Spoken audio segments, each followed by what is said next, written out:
अस्सलाम वालेकुम। मैं आपके सामने अमन और इस वक्त की सबसे लेटेस्ट अपडेट कि बिहार में बीजेपी की सरकार गिर गई। यानी बीजेपी के समर्थन से जो नीतीश कुमार की सरकार थी, नीतीश कुमार ने वो गठबंधन की सरकार गिरा दी। एक तरफ तो उन्होंने गवर्नर को सरकार गिराने का पत्र सौंपा, दूसरी तरफ उन्होंने फिर सरकार बनाने का, महागठबंधन बनाने का पत्र भी बिहार के गवर्नर को सौंप दिया। हालांकि ये अटकलें बहुत दिनों से लगाई जा रही थी, क्योंकि सबको पता था कि बीजेपी बिहार में भी वही खेला खेलने की कोशिश करेगी जो उसने, आपको याद हो, पंजाब में अकाली दल के साथ खेला, जो आपको याद हो मध्य प्रदेश में कांग्रेस के साथ खेला, जो आपको याद हो रिसेंटली अभी महाराष्ट्र में शिवसेना के पीठ में जो खंजर घोंपा, वही खेला फिर ये बिहार में खेलने की पूरी कोशिश कर रहे थे और ये सोच रहे थे कि शायद हम इस बार इसमें कामयाब हो जाएंगे। आपको मालूम है, जिस तरह इन्होंने महाराष्ट्र में एक मॉडल पेश करा और एक नाथ शिंदे जैसे गद्दार को खरीद के शिवसेना की पीठ में खंजर घोंपा, वही सेम ये वही मॉडल बिल्कुल बिहार में अप्लाई करने के चक्कर में थे। और बिहार में पहले इनका प्लेटफॉर्म सज चुका था, इनकी रैलियां हो रही थी, अमित शाह दौड़ दौड़ कर वहाँ पर जा रहे थे और वहाँ पर जो मंत्रालय हैं वो अपने ऐसे लोगों को इम्प्लांट करा जा रहा था ताकि बहुत आसानी से नीतीश कुमार की पीठ में भी खंजर घोंपा जा सके। जबकि अगर आपको पता हो तो नीतीश कुमार के बारे में कहा जाता है कि नीतीश कुमार कब पलटी मार लें खुद नीतीश कुमार को भी नहीं पता होता। और नीतीश कुमार जो है एक अवसरवादी हो, जहाँ पर फ़ायदा होता है, अपॉर्चुनिटी गेनर है, वो वहीं पर जाते हैं। जब उनको पूरी तरीके से लगने लगा कि कहीं ना कहीं बीजेपी उनको भी एक नाथ शिंदे की मदद से धोखा दे रही है, और एक नाथ शिंदे इस बार में जो बिहार में बनाया गया, जाके ये पैदा किया गया, वो केपी सिंह थे, वो उनको वहाँ पर ख़रीदा जा रहा था, बीजेपी ने उनको मंत्रालय दे दिया था। लेकिन नीतीश कुमार ने अक्लमंदी करते हुए उनको इस बार राज्यसभा की सदस्यता नहीं दी। बात यहीं नहीं ख़राब होती, बीजेपी की जो सरकार एक तरह से कहिए कि गिरी है, गठबंधन की सरकार बिहार में गिरी है, वो बीजेपी की ही हरकतों से गिरी है। और इसका गिराने का पूरा ठीक अगर आप देखें तो जेपी नड्डा के सर पर जाता है। जेपी नड्डा वहाँ पर लगातार प्रेस रिलीज़ कर रहे थे, वहाँ पर सेमिनार कर रहे थे और ख़ुद कह रहे थे कि भारत में इससे बड़ी पार्टी, यानी हमारे से बीजेपी से बड़ी पार्टी कोई है नहीं, रीजनल पार्टियाँ एक वक्त आएगा सब ख़त्म हो जाएंगी और पूरे भारत में अगर नाम रहेगा तो वो बीजेपी का रहेगा। क्योंकि हम लोग जो हैं वो नज़रिए से चलते हैं, हिंदुत्व पे चलते हैं और तमाम रीजनल पार्टी एक के बाद एक ख़त्म होती जा रही हैं और हर जगह हमारा बोलबाला हो रहा है। उनको लगा कि महाराष्ट्र है, उनको लगा शायद पंजाब है, उनको शायद ये भी लगा कि शायद मध्य प्रदेश है, शायद ये नहीं पता। एक बिहारी 100 पर भारी, वो बिहार है जनाब। वहाँ पर जो आप खेला खेलने गए थे, खेला खुद इनके साथ हो गया, बिल्कुल ऐसा ही हुआ, शिकार खुद यहाँ शिकार हो गया। बीजेपी इस वक्त वहाँ पर पूरी तरह नाकाम हो चुकी है और बीजेपी के मुंह पर जो जन्नाटेदार लैपटा पड़ा है, वो शायद इससे ज़्यादा बेइज्जती बीजेपी की हो ही नहीं सकती।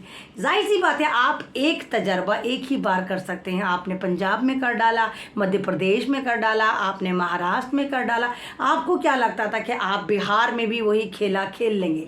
लेकिन बिहार वासियों, तुम्हारे लिए खुशखबरी है, खुशखबरी कह लो या दुखखबरी कह लो कि आज के बाद तुम स्ट्रीम चैनल पर लगातार नज़र आओगे। ये भांड मीडिया लगातार तुम्हें दिखाएगा।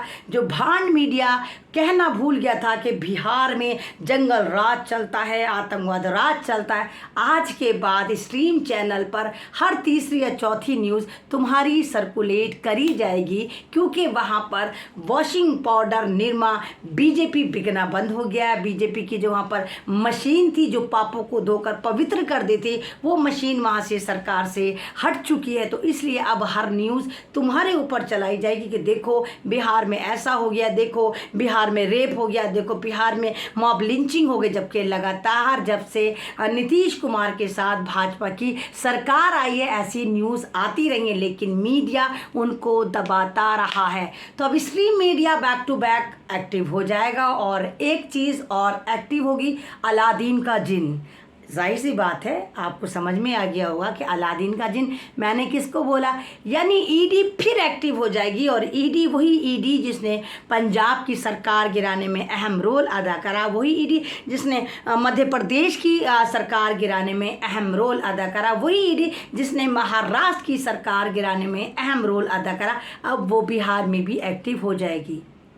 आप खुद सवाल करिए, वो ईडी जो सुबह शाम महाराष्ट्र के विधायकों की ज़िंदगी हराम करके रखे हुई थी, क्या वहाँ पर एकनाथ शिंदे जो बीजेपी का एक तरह का चाटुकार बन गया या बीजेपी के हाथ में कठपुतली बन गया, शिवसेना का जो एक विधायक था, क्या वहाँ पर आप देखिए कि ईडी ने किसी को उठाया? क्या वहाँ पर सरकार बनने के बाद, बीजेपी के साथ सरकार बनने के बाद, क्या वहाँ पर ईडी ने एक्टिव हुई? ईडी ने किसी को उठाया, कोई छापेमारी करी? बिल्कुल भी नहीं करी, क्योंकि वहां पर वॉशिंग पाउडर बीजेपी काम आ गया और तमाम पापियों के, तमाम भ्रष्टाचारियों के, तमाम बलात्कारियों के जो पाप हैं वो वॉशिंग पाउडर बीजेपी से धुलकर बेदाग हो गए। तो सेम यही होगा कि अब ईडी का जो रुख होगा वो बिहार की तरफ कर दिया जाएगा और नीतीश कुमार के विधायकों को परेशान करा जाएगा, उन पर भी ईडी के छापे मारे जाएंगे। आपको शायद ये भी पता हो कि नीतीश कुमार के विधायकों को खरीदने के लिए बीजेपी ने 6-6 करोड़ की जो ऑफ़र करी है उसकी ऑडियो भी रिलीज़ हो गई हैं, लीक हो गई हैं, वो भी सोशल मीडिया पर चल रही हैं।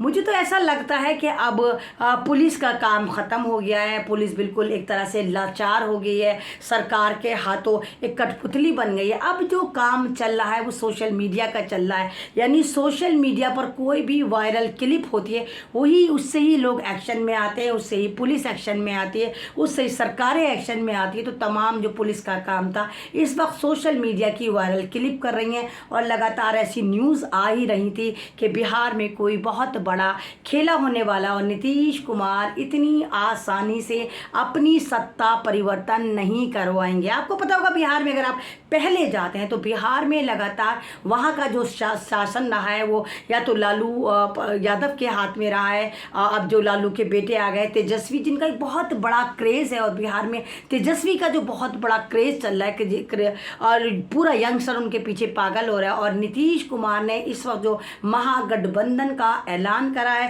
कांग्रेस ने बढ़ के कहा कि हम नीतीश कुमार को समर्थन देने को तैयार है। उधर आप देखिए कि लालू प्रसाद के बेटे तेजस्वी यादव ने भी कहा कि हम नीतीश कुमार के साथ गठबंधन करना चाहते हैं। तो बीजेपी के मुंह पर जो जन्नाटेदार तमाचा पड़ा है और बिहार ने एक इतिहास लिखा कि हमें महाराष्ट्र समझने की गलती ना करी जाए, हमें बंगाल समझने की गलती ना करी जाए, क्योंकि आपको पता होगा कि ममता बनर्जी पर भी पेच टाइट चल रहे हैं और ममता बनर्जी की जो एक बहुत बड़े मंत्री हैं पार्थो मुखर्जी, उन पर भी ईडी ने लगाम डालने की कोशिश करी है और वहाँ भी ईडी लगातार खुदाई कर रही है और वहाँ से भी जबरन दिखा रही, ये पैसा मिला, वो पैसा मिला। तो एक तरह से पूरे भारत को जो टेरर में ईडी ने रख रखा है या सरकार ने ईडी नाम के जिनसे रखवा रखा है, तो वो फार्मूला बिहार में बिल्कुल नाकाम हो गया जनाब। ये वही बिहार है जिसको कहते हैं कि बिहार भूखा नंगा है, बिहार गरीब है, बिहार के मजदूर पूरे भारत की दूसरी स्टेट्स में मजदूरी करने जाते हैं। तो उसी बिहार ने दिखाया कि यहाँ पर जो सरकारें चलती हैं वो बिहार की मर्ज़ी से चलती हैं, यहाँ पर बिहारी सरकार बनाते हैं, यहाँ पर बीजेपी अपना खेला नहीं खेल सकती। और नीतीश कुमार ने बीजेपी को जो एक आईना दिखाया और कहा है कि खबरदार हमें एकनाथ शिंदे या महाराष्ट्र की सिर्फ शिवसेना समझने की गलती मत करें। उसमें एक बहुत बड़ा जो उथल पुथल बिहार की राजनीति में आई है वो वाकई एक काबिल तारीफ़ है और बिहार को देखकर तमाम स्टेट्स जहां पर वो बीजेपी से डर रही हैं उनको सीखना चाहिए कि अगर नीतीश कुमार और बिहार एक स्टंट ले सकता है और बीजेपी को जन्नाटेदार तमाचा मार सकता है तो ये काम आप क्यों नहीं कर सकते हैं। मैं अमन निज़वी, ये मेरा यूट्यूब चैनल अमन निज़वी एक्टिविस्ट। अगर वीडियो अच्छी लगती है तो इसको ज़्यादा शेयर करें और ये मेरा चैनल है इसको ज़्यादा सब्सक्राइब करके मेरी आवाज़ को मजबूत करें, क्योंकि आप जानते हैं कि मेरा फेसबुक चैनल, मेरा फेसबुक पेज जो है वो सरकार ने बिना नोटिफिकेशन के उड़ा दिया है। मेरा फेसबुक अकाउंट भी परमानेंट सस्पेंड कर दिया गया, क्योंकि हम लोग आपको सच्चाई दिखाते हैं और हमारे ऊपर भी लगातार अटैक करे जाते हैं, केस करे जाते हैं और ना मालूम हमारी ज़िंदगी का चिराग कब बुझा दिया जाए। लेकिन जब तक ज़िंदा है आपको इसी तरह समाज के बारे में बताते रहेंगे, आपको इसी तरह जगाते रहेंगे रहेंगे, इंसानियत को बचाते रहेंगे, सेव इंसानियत पर काम करते रहेंगे। शुक्रिया। अल्लाह हाफिज़। सतरंगी सलाम के साथ मुझे इजाज़त दीजिए। अगर ज़िंदगी रही आपसे फिर मुलाकात होगी, तब तक के लिए अलविदा।